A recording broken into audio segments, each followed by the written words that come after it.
Jai Shri Chaitanya Jai Nityanand Jai Advaita Chandra Jai Gaur भक्तवृंद Jai Jai Shri Chaitanya Jai Nityanand Jai Advaita Chandra Jai Gaur भक्तवृंद Jai Jai Shri Chaitanya Jai Nityanand Jai Advaita Chandra Jai Gaur भक्तवृंद.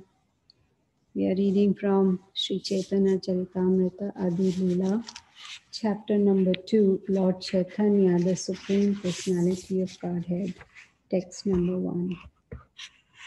Sri Chaitanya Prabhu Vande Balo Api Yadanugraha Tarinana Matagraha Vyaptam Siddhanta Sagaram. Translation and purport by Srila Prabhupada. I offer my obeisances to Sri Chaitanya Mahaprabhu, by whose mercy even an ignorant child can swim across the ocean of conclusive truth, which is full of the crocodiles of various theories. Purport. By the mercy of the Supreme Personality of Godhead, Sri Chaitanya Mahaprabhu, even an inexperienced boy with no educational culture can be saved from the ocean of nations, which is full of various types of philosophical doctrines that are like dangerous aquatic animals. The philosophy of the Buddha, the argumentative presentations of the Gyanis, the yoga systems of Patanjali and Gautama, and the systems of philosophers like Kannad, Kapila, and Dattatreya are dangerous creatures in the ocean of nations. By the grace of Sri Chaitanya Mahaprabhu, one can have real understanding of the essence of knowledge by avoiding these sectarian views and accepting the lotus feet of Krishna as the ultimate goal of life. Let us all worship Lord Sri Chaitanya Mahaprabhu for his gracious mercy to the conditioned souls. Om Ajnanatimirandasya Jnananjana Chakshurunmilitam Yena Tasmai Shri Gurave Namaha. So as we can see that this chapter is entitled Lord Chaitanya, the Supreme Personality of Godhead. So this chapter is going to give us knowledge and confirm that Chaitanya Mahaprabhu is the Supreme Personality of Godhead. His Brahman effulgence is his bodily luster, and he is situated as a partial representation as a supersoul in the heart of every living entity. Then this chapter we'll also learn about Purusha avatars, and we will learn about different planets. We'll learn about Vaikunthas. Now coming to this verse, today's verse number 1, the important point here is, the mercy of the Supreme Personality of God and how merciful He is. And another point, important point, is that we should be careful of dangerous aquatic animals. So, what is the purpose of Chaitanya Mahaprabhu's appearance? He wanted to save us from this danger. He wanted, in this verse, Krishna Das Kaviraj Goswami says that even if a person is ignorant, you see, the knowledge is given. So when we take on this knowledge and follow the process, what does Bhagavad Gita tell us? Vedescha sarver aham eva vedayo. That Krishna is the one who is the compiler of the Vedas. And the purpose of the Vedas is to know Krishna, to know Chaitanya Mahaprabhu. There's no difference between Krishna and Chaitanya Mahaprabhu. So here, this verse is giving us knowledge about a kind of, you can say, a warning that this material world is an ocean of nations, right? It's full of dangerous aquatic animals. And, what is that referring to? To the philosophy of Lord Buddha, Patanjali, Gautama, etc. Right? Of course, we have heard that Lord Buddha, he is an incarnation of Krishna, but he came for a particular purpose at a particular time for a particular circumstance, right? He came to teach atheism because people were very attached to meat eating at that time. They said they were following the Vedas. And so Lord Buddha came to wean them away, right? So here, even in the purpose, Srila Prabhupada is giving us a warning. He's saying we should not associate or we should not hear other philosophies. All these aquatic animals referred to in this verse, like Patanjali, Gautama and all, is to make us understand that we should not read about these philosophy, and we should not associate with impersonalists. In the Bhagavad Gita, Krishna is very clearly told us that he has a form, he is a personality, he's a supreme personality. So where's the question of impersonalism? So we must be very careful, because these are dangerous philosophies. They are like dangerous aquatic animals, right? What can they do? If we start hearing or associating with impersonalists, then they can deviate us, they can convince us into the wrong understanding.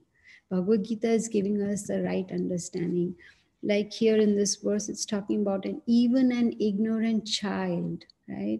Even an ignorant child can, be able to swim across this ocean of nations. So, just like children, they can be easily swayed, right? They can be easily swayed away. They cannot discriminate. They don't have that intelligence to discriminate. So we have to be very, very careful that here, these teachers who are mentioned in as the crocodiles of various theories or aquatic animals, we must avoid them. Why did Srila Prabhupada take so much trouble to give us Bhagavad Gita as it is? So we must read only Srila Prabhupada's books. And on this verse, commenting on this verse, what do you think is the main point? Main point is that even if one is inexperienced, they can still swim across this ocean of material world. They can be saved from this material ocean. How? By the mercy of Chaitanya Mahaprabhu. Like I mentioned before, before commenting on the verse, not commenting, but before talking about the verse, that this chapter is giving us knowledge that Chaitanya Mahaprabhu is the Supreme Personality of Godhead. So by His grace, one can understand the essence, right? In the Bhagavad Gita, Krishna tells Arjuna, Rajavidya Rajaguhyam, Pavitram Idam Uttamam, that this is king of education. There's nothing about this. So we must understand that if, like for instance, here it says, in the purport, Srila Prabhupada says that one should take shelter except the lotus feet of Krishna as the ultimate goal of life. Accept. What does it mean, accepting the lotus feet of Krishna? It means following his instructions, following the instructions of Guru and Krishna. So when we worship Chaitanya Mahaprabhu sincerely and seriously, then we will receive his mercy. What does Krishna say to Arjuna? Ye yathama prapadyanti. As we surrender unto him, he will reward us accordingly. So based on our surrender, based on our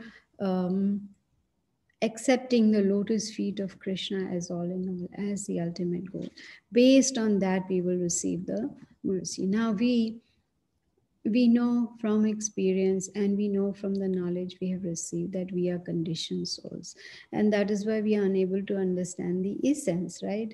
So we need help, we need guidance. That is the reason we accept a bona fide spiritual master, so he can guide us on the right path. When we want our children to graduate, we enroll them in a bona fide school so that bona fide teachers can guide the students so they can progress, they can come out with flying colors from high school and then get into college. So we need guidance, and that is why Srila Prabhupada has taken so much trouble to give us books. He gave us temples. He has given us bona fide acharyas. He's given us festivals. He's given us so much. In fact, he's given the whole process, everything that is required to go back to Godhead. And also, He has given us the main thing is devotees. So when we associate with devotees and when we chant the holy names of the Lord, Hare Krishna, Krishna Krishna, Hare Hare, Hare Ram, Ram Ram, Hare Hare. So with that devotee association, we are able to purify ourselves, right? So it's important that we take this process very seriously and not casually. That, okay, I have been exposed to Krishna consciousness. Good thing. I'm glad I am, but that's not enough. We need to take it very seriously. And then only we can get the mercy of Guru and Krishna. We have learned, we have heard so many times, Guru Krishna Prasade Pai Bhakti Lata Bij, right?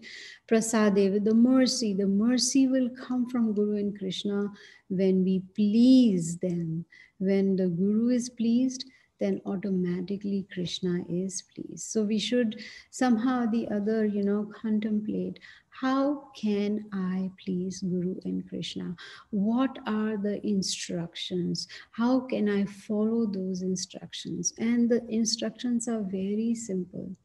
Chant attentively, follow four regulative principles, read Srila Prabhupada books, and preach. Simple, very simple. Yes, it sounds simple, but it becomes very difficult to follow if the desire is not strong.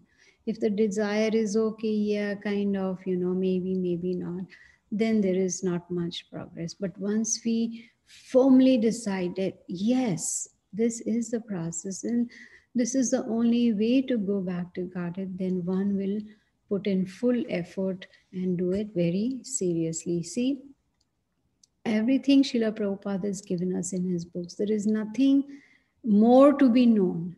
So for those who are entangled in this material world, it's important not to get more entangled by getting attracted to these other theories which are referred to here as crocodiles or dangerous aquatic animals. We have to be very careful. Srila Prabhupada says, I've given everything in my books. You don't need to go outside to look for any other knowledge. Let's go to verse number 2.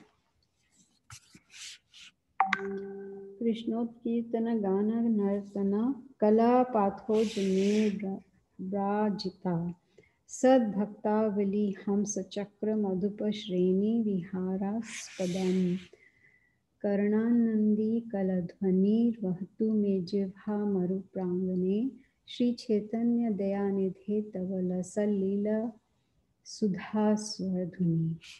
Translation and purport by Srila Prabhupada. O my merciful Lord Chaitanya, may the nectarian Ganges waters of your transcendental activities flow on the surface of my desert-like tongue. Beautifying these waters are the lotus flowers of singing, dancing, and loud chanting of Krishna's holy name, which are the pleasure abodes of unalloyed devotees. These devotees are compared to swans, ducks, and bees. The rivers flowing produces a melodious sound that gladdens their ears. Excuse me. Our tongues always engage in vibrating useless sounds that do not help us realize transcendental peace. The tongue is compared to a desert because a desert needs a constant supply of refreshing water to make it fertile and fruitful. Water is the substance most needed in the desert. The transient pleasure derived from mundane topics of art, culture, politics, sociology, dry philosophy, poetry, and so on is compared to a mere drop of water because although such topics have a qualitative feature of transcendental pleasure, they are saturated with the modes of material nature. Therefore, neither collectively nor individually can they satisfy the vast requirements of the desert-like tongue. Despite crying in various conferences, therefore, the desert-like tongue continues to be parched. For this reason, people from all parts of the world must call for the devotees of Lord Sri Chaitanya Mahaprabhu, who are compared to swans swimming around the beautiful lotus feet of Sri Chaitanya Mahaprabhu, or bees humming around his lotus feet in transcendental pleasure, searching for honey. The dryness of material happiness cannot be moistened by so-called philosophers who cry for Brahman liberation and similar dry speculative objects. The urge of the soul proper is different. The soul can be solaced only by the mercy of Lord Sri Chaitanya Mahaprabhu and his many bona fide devotees who never leave the lotus feet of the Lord to become imitation Mahaprabhus, but all cling to his lotus feet like bees that never leave a honey soaked lotus flower. Lord Chaitanya's movement of Krishna consciousness is full of dancing and singing about the pastimes of Lord Krishna. It is compared herein to the pure waters of the Ganges, which are full of lotus flowers. The enjoyers of these lotus flowers are the pure devotees who are like bees and swans. They chant like the flowing of the Ganges, the river of the celestial kingdom. The author desires such sweetly flowing waves to cover his tongue. He humbly compares himself to materialistic persons who always engage in dry talk from which they derive no satisfaction. If they were to use their dry tongues to chant the holy names of the Lord, Hare Krishna, Krishna Krishna, Hare Hare, Hare Ram, Ram Ram, Hare, as exemplified by Lord Chaitanya, they would taste sweet nectar and enjoy life.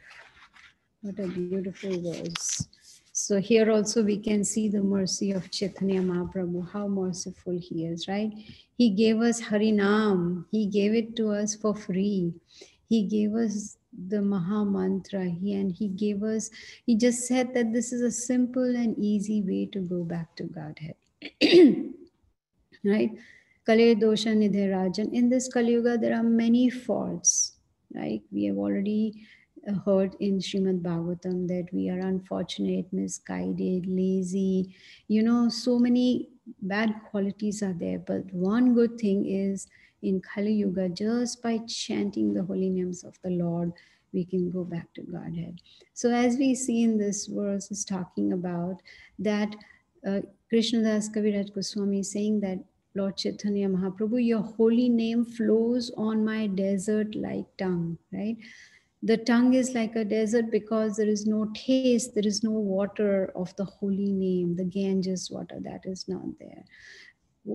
Srila Prabhupada explains even in Bhagavad Gita, and I've also heard Guru Maharaj talk about this, that our tongue, if it's afflicted with jaundice, then we cannot taste whatever is sweet also tastes bitter because of the disease of jaundice, right?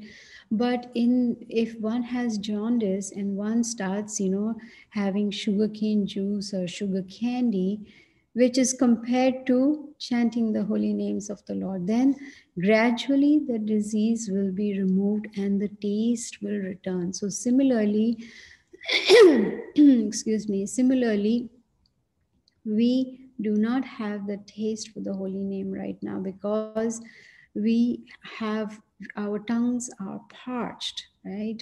They are very dry like a desert. In the desert, even if a drop of water comes, that is not sufficient. We need a lot of water in the desert because it's so hot. And so once we start chanting the holy names of the Lord, then the disease of avidya, of ignorance, will start getting removed and the taste will return. Then Srila Prabhupada says we will be able to revive our Krishna consciousness, which is right now dormant within our heart. So that is the whole process. And Chaitanya Mahaprabhu has given us a simple process, right? Sing, dance, chant, right? People pay a lot of money to go to the clubs to dance and to enjoy that music. Here for free, we just put on some Hare Krishna Kirtan and we feel like dancing and chanting, right? So the holy name, the Hare Krishna Maha Mantra, gives the highest pleasure to unalloyed devotees. So for us to taste that pleasure, to taste the holy name, the nectar of the holy name, which is flowing like Ganges water, we would need to chant attentively. Then when we start chanting attentively, we will come to the stage of that purity that we will be able to taste the holy name. Now in this verse and purport, devotees, pure devotees are compared to like swans and bees, right? Chanting, why are they? Because just like the bees, they are attracted to the honey of the flowers, right? And the swans, they compared to like the pure devotees, they are the ones who have taken shelter of the lotus feet of the Lord. For them, chanting is very pleasing to their ears, right? In the conditioned state, uh, people are generally, when they are asked to chant, they are doing it out of uh, compulsion or because they have been told to do. But Srila Prabhupada explains that Chaitanya Mahaprabhu has given us this holy name free of charge. If somehow or the other we can chant attentively, then we will also get the taste for the holy name. Then it will not be a chore for us. It will not be, oh, I have been told to chant 16 rounds today. I don't know when they are going to get over. And keep looking at the count of beads. Oh, 12 gone, now 13 gone. Oh, I just have 3 more to go. And so that consciousness will not be there. Then even actually Prabhupada says real chanting begins after 16 rounds, because once that duty is out of the way, we have finished our 16 rounds, then the real chanting begins. But why not we start chanting from the very first round very attentively? Then that taste will develop, because chanting is very pleasing to the ears. Now in the purport, excuse me, in the purpose, Srila Prabhupada says that the tongue is used to talking nonsense, right, which is called prajalpa. So because of prajalpa, there is no real peace, and that is why the person is not self-realized, right? It's still in the bodily consciousness. So once this tongue, which is like desert, if prajalpa, if there is prajalpa, if you're talking nonsense, that is like we are in the desert and we are only getting one drop of water. That is not going to satisfy us at all. No. Mainly, we should avoid talking about topics which are not related to Krishna. Right? If the topics are in any of the 3 modes of material nature, like Prabhupada talks saying, crying in conferences, right? Talking, and still parched.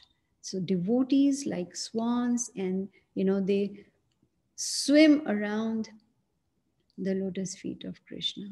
And the bees, they start humming near the lotus feet of Krishna for that nectar, for that honey. So, Chaitanya Mahaprabhu, he has given us the Shikshashtakam, which is the 8 verses that given us. He clearly says, Cheto Darpanam Marjana. We need to cleanse the heart, the mirror of the heart, by chanting Hare Krishna, Krishna Krishna, Hare Hare. Hare Ram, Ram Ram, Hare Hare. Then only the soul will be satisfied. Then only we will receive the mercy from Guru and Krishna. We'll receive the mercy from Chaitanya Mahaprabhu, right? Or, of course, even we can receive mercy from bona fide devotees of the Lord. Why? Because the devotees are attached to the lotus feet of the Lord, the pure devotees. Like they cling, the pure devotees cling to the lotus feet of the Lord, just like the honeybees, they cling in the honey soaked lotus flower. You see, very nice analogies given by Srila Prabhupada in the purport, right? So we must understand that Srila Prabhupada, he took so much trouble at the age of 69, right? When we are 69, we would be like, oh, I don't want to do anything. I'm retired. I just want to relax on a rocking chair and, have some nice food and drink and just relax. No. Srila Prabhupada at the age of 69, he came all the way to America. Why? Just to give us this Krishna consciousness movement. And it's so simple: dancing, singing, hearing pastimes of Krishna, chanting. See? So this is just a very simple process. We've heard from the scriptures that Krite Yadhyayato Vishnu Tretayam Yajyatomake. In other yugas, processes were very, very difficult. Meditation for thousands of years, then fire sacrifice, and then elaborate deity worship. But Kalau Tad Hari Kirtan, the same benefit we get in Kali Yuga just by chanting the holy names of the Lord. So pure devotees, they enjoy this Ganges water of the holy name. They get the taste. They are like the swans and bees, and their chanting is like flowing of the Ganges water. And we are fortunate to be in the Krishna consciousness movement, where we have a simple process on how to go back to Godhead. So here we see that Krishna Das Kaviraj Goswami, he desires that these flowing waves on his tongue, they should be flowing on his tongue. He is a pure devotee, and yet he is desiring that this flowing waves of the Ganges come on his tongue. Right? He's comparing himself to be just like a materialistic person, someone who is just involved in dry talk, which is prajalpa. No, he is he is so humble. He's taking that position so that we can understand that we are in that position. We are those unfortunate people who are so materialistically inclined. Fortunately, because of Bhagavad Gita as it is, and Bhagavatam and Chaitanya Chaitamrita and all the books of Srila Prabhupada, we have come to an understanding. We know, we can discriminate what is prajalpa and what is Krishna Katha. We can do that. So here chanting is, stressed in this verse, and Srila Prabhupada has always said chanting is the first step. So because so much emphasis is given on chanting the Hare Krishna Maha Mantra, let us talk a little bit, not talk, let us contemplate on how to improve our chanting. If it is not yet improved, if it is still not attentive, how can we do that? And how will we know that we are chanting attentively? Very simple. Just like Prabhupada says, that when we are hungry and when we eat, how do we know we are not hungry anymore? Because our stomach is full. We know our bodies, and we can say, yes, now I'm satisfied, I've eaten prasadam, and now my hunger is gone. Right? Physically we cannot see hunger, so also physically we cannot see the nectar of the holy name, but we can experience that pure chanting will result in tasting the nectar of the holy name. So first thing is that we avoid the 11 offenses against chanting the holy name, right? 10 offenses we know, and then the 11th one is to be inattentive while chanting. But one of the offenses in these 11 is most important, and that is Vaishnava Aparadh, to blaspheme the devotees who have dedicated their lives, right? So we have to be very, very careful. Chaitanya Mahaprabhu calls it the Hathi Mata, that it is like a mad elephant who has entered into the garden and is destroying all the flowers and plants and everything, right? So this Vaishnava Aparadh is very, very dangerous. It can destroy our spiritual life completely. So we have to be very, very careful about this, that we should not offend any devotee of the Lord. Who is a devotee? Anyone who's chanting the holy names is considered a devotee according to Srila Prabhupada. So if we realize that we have offended a devotee, then we must genuinely ask for forgiveness. And when a genuine apology is received by a devotee, then that devotee should forgive and forget, right? The mind may tell us, oh, that apology was not genuine, so I am not going to forgive this devotee. No. Then the problem is with us. If we are unable to forgive and forget, then something is wrong with us, not with the other person, right? We need to forgive and forget and move on. Why are we wasting our time in contemplating about it? Oh, that one said this and that one did that. This devotee this did this to me and that. No point in contemplating. Time is very valuable. Why would we waste our time in contemplation? If a devotee, see, it's very important to remind ourselves again and again. The mind will keep telling us, do not forgive, do not forgive. That wasn't a genuine apology. No, no, no. Who suffers in the end? We suffer in the end because we are wasting our valuable time in contemplating on something that happened and is done, and apology also has been given. So we must wipe the slate clean and not give partial forgiveness, right? When we give partial forgiveness, which means on the face, yeah, I forgive you, but in the mind, it's still going on. No. Then what will happen? There will be no peace. So we need to forgive and need to forget and remember not to commit Vaishnava aparadh. We should not even feel offended if someone is doing or saying something to us. Why should we feel offended when we feel we are very important or we are the best and we have so many expectations from the others? They should talk to us like this, they should do this for us. Whose fault is it? It is our fault, because we are having those expectations. We should not have those expectations. See, what we learn from Bhagavad Gita is beings follow nature. We cannot change the nature, right? Each individual has his own nature, has own faults. So we cannot expect others to do or to be what we want them to be. That is not possible at all. And if they are not what we expect them to be, then we get upset. So we cannot, act or react in the same way. No, we cannot judge anybody. Let me give you an example. Say there is a bird and there is a fish, and say there is a tiger.